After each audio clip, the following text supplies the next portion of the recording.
What's going on YouTube? Rodrigo here, back again with another commentary over this week's training footage.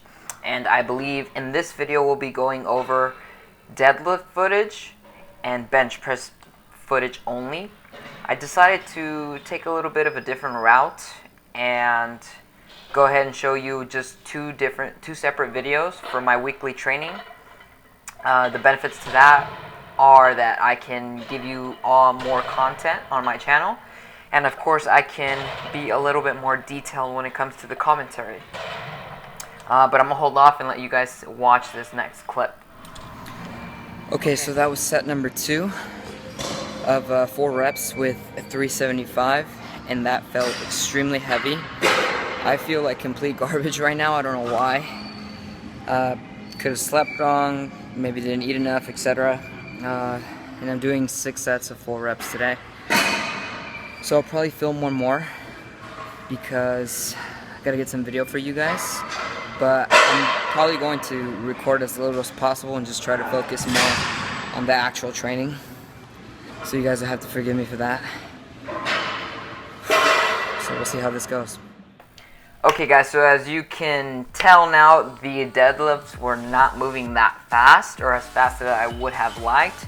In fact, they felt relatively heavy, and it was only 75% of my 1 rep max. So that was a total bummer.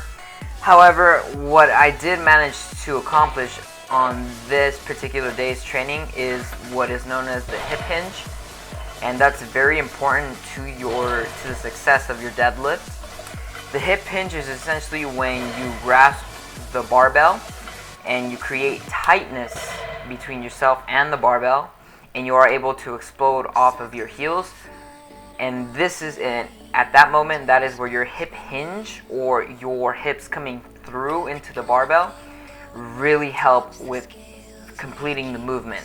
And I even though the weight felt a little bit heavier than I would have liked, I definitely felt strong when it came to my hip activation. And what I mean by that is that, as you can tell right now, I'm pushing through my hips and squeezing my glutes and really finishing the lockout as strong as possible. Right here you'll get another example as well with the stiff leg deadlifts. This is my 3rd movement, and you're going to see the barbell fly.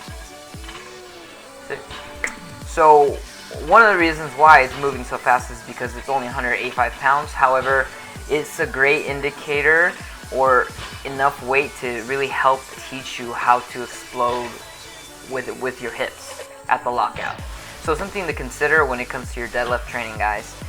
And followed by that, we went ahead and did some high bar back squat. Excuse me, yes, it is a high bar back squat. However, I decided to keep the weight relatively light and only work with sets of 8 to 10 reps. I stuck with 8 this time around. So all in all, the conventional deadlift didn't feel as great as I would have liked. The deficit deadlift felt decent, and the straight leg deadlift felt a lot better. Squats were also fairly well. It went fairly well, and I was pretty happy with that. I just did 3 sets of 8 reps with 280 pounds for a good amount of repetition work. If you guys don't do high bar squat, I highly recommend you consider it into your programming, because it does help with quad activation. You can do high bar back squat, or you can do front squats as well.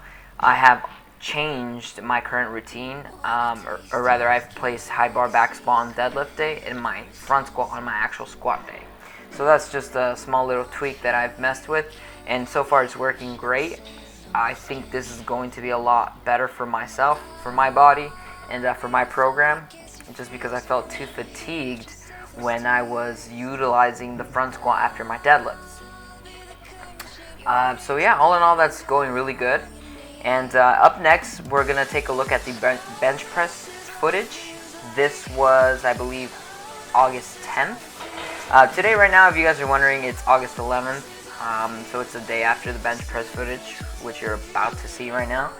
So I try to keep these videos quite frequently. Again, this is the reason why I felt I should go ahead and split my weekly summary into 2 videos, and then just post one right after, the day after it was actually taken. So not working with too heavy weight with the bench press, only 225 pounds for 6 sets of 4 reps. It's around 75% of my 1 rep max. And you know, the goal right now, because I'm so many weeks away from my training, is volume. Repetition work, volume, getting more efficient at the movement, becoming more efficient with the movement in order to execute the movement a lot better. And that's going to play a huge role when it comes to competition day, because you're only getting 3 sets of singles, and that's not a lot of rep work. So you must be proficient or efficient at that lift prior.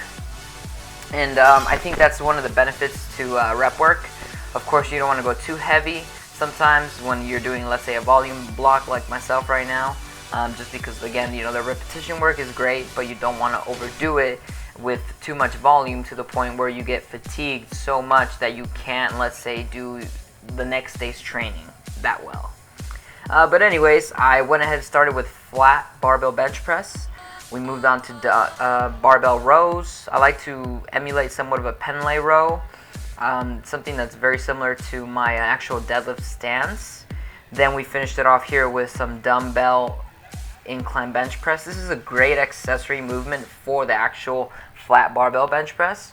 It does help a lot with the upper clavicle portion of your body. It's very good for actual chest activation as well. Personally, I find it a little bit better than actual flat dumbbell bench press, but that's just my opinion on that. And then we finished it off with some overhead press. Nothing crazy, nothing too heavy, just sets of 10. I'm barely getting this movement back into my system, and so far it's been working great. So that's it for this commentary. If you all enjoyed watching this video, please make sure to like the video and share it. Thank you all again for watching so much, and I will catch you all in the next video.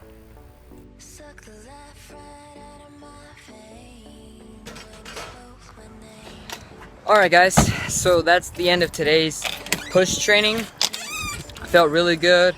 Pump was great, strength was there. Today or tonight could not have gone any better, so I'm very happy about that.